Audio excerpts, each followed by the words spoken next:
Yasiel Puig, along with other Dodgers, were relentlessly scolded by members of the Cardinals and their fans for disrespecting the game due to their attitude and antics. However, it could be argued that every team in the ALCS and NLCS had examples of over-the-top emotional responses to game action, and they weren't even mentioned as an issue. Most notably, Shane Victorino going absolutely bananas after hitting the eventual game-winning grand slam. So, Jake, my question to you is this.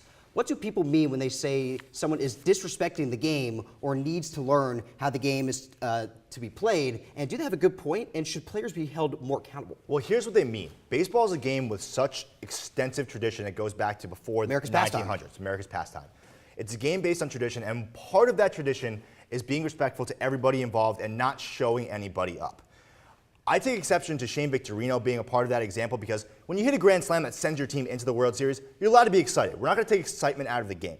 But to me, when you're Yasiel Puig and you go like this when you hit a triple, that's to me is almost, it's borderline disrespecting the game to the point where you're showing up people when you don't need to. And that's what I think the root of this problem is really. And I get what they say when they mean disrespecting the game, and that's for all those old timers. You say the guys who respect America's pastime, but it's just a game.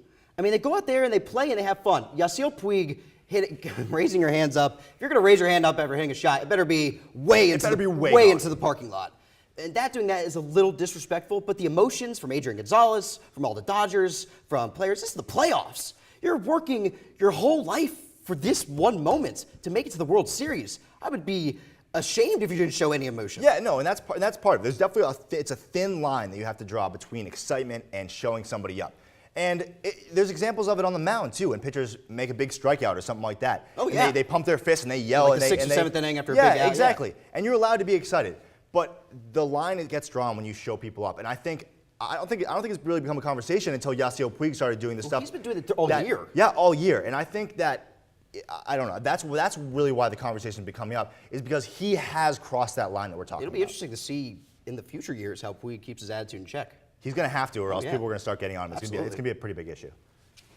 That's all the time we have for this episode of 101 Sports. So be sure to like us on Facebook and follow us on Twitter at 101 Sports. And if you missed anything or just want to watch it all again, check out our YouTube page at youtube.com/101sports. For all of our producers and crew here at the show, we'll see you next week. And as always, whose side are you on?